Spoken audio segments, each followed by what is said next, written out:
الله معكم أحبائي. آخر تطورات الحرب بين روسيا وأوكرانيا حتى مساء 10 من مارس. في هذا الفيديو سأتناول العديد من النقاط، أهمها الضربات الروسية والنتائج التي حققتها في المناطق الخلفية، الاشتباكات في الخطوط الأمامية. سنبدأ مباشرة بالضربات الروسية على مواقع القوات الأوكرانية. بداية سنبدأ مع الضربة الروسية التي طالت يمكن قول منطقة لإصلاح المركبات، لإصلاح العديد من الأمور. قامت القوات الروسية باستهدافها في هذه المنطقة. هنا تم تدمير يمكن قول هذا الموقع بضربات عديدة للقوات الروسية. نتيجة أيضا هذه الضربة في هذه المنطقة تضررت عدد من المركبات والآليات، إضافة قتل 4 جنود وأصيب 3 آخرون. كما تلاحظون أحبائي، هذه المنطقة قريبة من الجبهة، قريبة مباشرة من خط الجبهة في أفدييفكا. القوات الأوكرانية تقوم منذ فترة كما لاحظتم بالأمس بنقل العديد من المنشآت والاحتياجات للجيش الأوكراني إلى الخطوط الأمامية. كما نقلت بالأمس موضوع منظومة باتريوت إلى هذه المنطقة، وبالتالي تحاول تأمين احتياجات الجيش الأوكراني بسرعة فائقة وأن تكون قريبة من الجبهة. طبعا أحبائي، هذه الضربة هي الأولى. الضربة الثانية أيضا يمكن القول طالت أحد المواقع تحديدا في اتجاه مطار ستاروكوستانتينوف. قلت لكم أنه تم تدمير أحد الطائرات أو يمكن قول طائرتين نتيجة رصدهما من قوى الدفاع الجوي الأوكراني، ولكن بعد ذلك هذه الطائرات سقطت وانفجرت على المدرج في هذه المنطقة، ما أدى إلى تضرر أجزاء من المدرج، إضافة إلى حريق في أحد أبراج المراقبة الخاص بالمطار. أيضا كان هناك ضربات إضافية باتجاه أحد مكاتب المؤسسات في هذه المنطقة. هنا نتحدث عن منطقة دوبريليا. طبعا قامت القوات الروسية باستهداف هدفين هنا، الأول مكتب مؤسسة والثاني مكتب تأمين في هذه المنطقة. تم استهدافهما. الأول يمكن قول مبنى إداري، يعني تقوم القوات الأوكرانية باستخدامه لإيواء عناصر الشرطة. الأمر الإضافي الآخر، هذا المكتب هنا هو مكتب لمركز تجنيد للشبان وعمليات تعبئة أوكرانية. تم استهدافه وتم إصابة حوالي 10 عسكريين، من بينهم 5 إصابات خطيرة. الأمر الإضافي الآخر، كمان أيضا ضربات باتجاه مناطق أوديسا ومنطقة خمينينسكي يعني أوديسا تحديدا وفينيستا وخمينينسكي.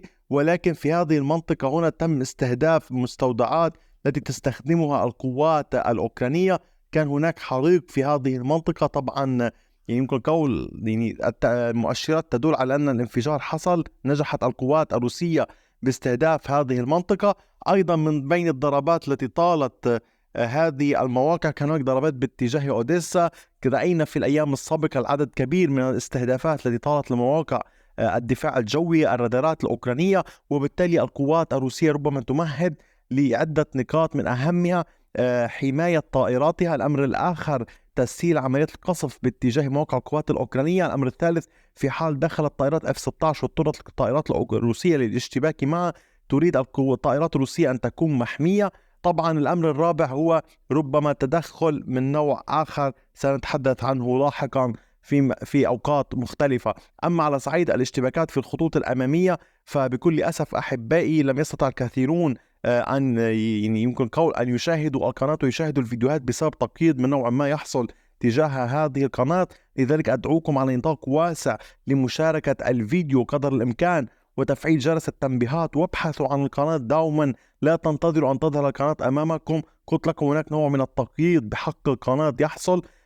لا أدري ما هي الإجراءات، لم يقل أحد ما هي الإجراءات. إذن القوات الروسية وسعت سيطرتها صباحا باتجاه إيفانيفسكي في هذه المنطقة. وسعت وسيطرت على جزء كبير من المنطقة على امتداد 1.57 كيلومتر، وتواصل عمليات التقدم باتجاه ما تبقى من إيفانيفسكي. ضغط كبير ومتواصل.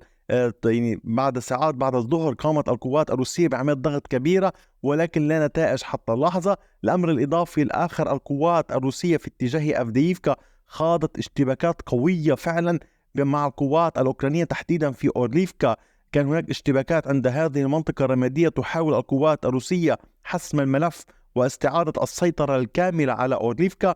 كذلك تقوم القوات الروسية بعمليات ضغط كبيرة باتجاه بيرديتشي. ظهرت صور لدبابات يعني أبرامز مدمرة يعني استعرضتها القوات الروسية في برديتشي. إضافة إلى ذلك القوات الجوية الروسية تقوم بجهد فعال في هذه المنطقة. يعني القوات الأوكرانية لذلك استخدمت منظومة باتريوت يعني إلى المنطقة، وكما شاهدتم في فيديو المساء أمس قامت القوات الروسية بتدميره. تحاول القوات الأوكرانية حماية قواتها في هذه المنطقة ولكن دون جدوى. الروس مصممين عبر الاستهداف الأوكران بكامل طاقتهم القصوى، بكامل ما يملكون من ذخيرة، في محاولة دفعهم إلى الخلف. هذه الجبهة تشهد 11 يمكن القول بلدة وقرية تشتبك بها القوات الروسية مع القوات الأوكرانية مباشرة. إضافة إلى ذلك المعارك في نوفوميخايليفكا مستمرة بشكل كبير. أيضا صباحا تقدمت القوات الروسية في هذه المنطقة، نشرتها لكم. الأمر الإضافي الآخر، تستمر الاشتباكات. هناك حديث أن هذه المنطقة هنا تحولت إلى منطقة رمادية، ولكن حتى لحظة ليس هناك أي تأكيد. كما أشرت لكم في وقت سابق، المنطقة الرمادية يعني تقلص من مساحة سيطرة القوات الأوكرانية، وبالتالي ضغط كبير روسي في هذا الاتجاه في محاولة للسيطرة على هذه البلدات. طبعا الروس لديهم هدف وهو استعادة منطقة دانياتسك، وطبعا كامل المناطق الأقاليم الأربعة التي ضموها لسيطرتهم. وطبعا سأريكم يعني ماذا تبقى من دانياتسك. طبعا هذا ما تبقى لكي تقوم القوات الروسية بالسيطرة الكاملة على هذه المقاطعة. إضافة إلى ذلك هذا ما تبقى من بقية الأقاليم الأربعة، وبالتالي العملية صعبة معقدة وتحتاج لوقت كبير. هذا ما تبقى في خيرسون، هذا ما تبقى في زابوروجي كما تشاهدون، وهذه هي دانياتسك. إذا هذا ما تبقى للقوات الروسية في الأقاليم الأربعة. ماذا عن الخطوط الأمامية؟ طبعا فيما يخص الخطوط الأمامية كما أشرنا في وقت سابق، المعارك مستمرة في هذه الاتجاهات. أيضا كان هناك معلومات، طبعا رصد الأوكران معلومات أن الروس يستعدون لهجوم ضخم جديد في اتجاه زابوروجي، لذلك استخدموا تعزيزات في الفترة السابقة، بدأوا بتوزيعها في هذه الجبهات. أنظر تفاصيل أكثر حول موضوع انتشار هذه القوات. الأمر الإضافي الآخر فيما يتعلق باتجاه تيرني ويامبوليفكا في محور كريمينا، القوات الروسية استهدفت عددا من المواقع للقوات الأوكرانية في هذا الاتجاه، ولكن طبعا ننتظر تفاصيل أكثر. القوات الروسية كانت قد استهدفت حتى هذا السد هنا، لا أدري إن كان قد تضرر أو فعلا تم استهدافه بقوة أو تعرض للدمار. أما فيما يتعلق باتجاه بيلوريفكا، تستمر المعارك بين الوحدات الروسية والقوات الأوكرانية. ضغط روسي متواصل للإطباق على هذه البلدة الهامة. سبق وشرحت أهميتها. الروس يسعون للسيطرة عليها والتقدم باتجاه سيفيرسك، الأوكران يسعون للسيطرة عليها والتقدم باتجاه المدن الهامة في هذه المناطق هنا كما ترون. إذا معارك ضخمة، معارك شرسة، وأيضا يتزامن هذا مع معارك عنيفة في منطقة كوبيانسك في مقاطعة خاركيف. ضغط كبير باتجاه سينكيفكا تقوم به القوات الروسية في هذا الاتجاه. أحبائي، فيما يتعلق بخيرسون، هناك ضربات روسية متواصلة طوال الوقت على ضفة النهر، حيث تسيطر القوات الأوكرانية، استهداف لأي تحركات أوكرانية في هذا الاتجاه. فيما أيضا تستمر القوات الأوكرانية بالتواجد بداخل منطقة أو بلدة كرينكي. إذا هذا كان كل شيء حتى ساعات المساء. أي جديد سأوافقكم به طبعا. فيما يتعلق بموضوع التدخل الأجنبي، ما زال الفرنسيون يحشدون في موضوع إرسال قوات باتجاه أوكرانيا.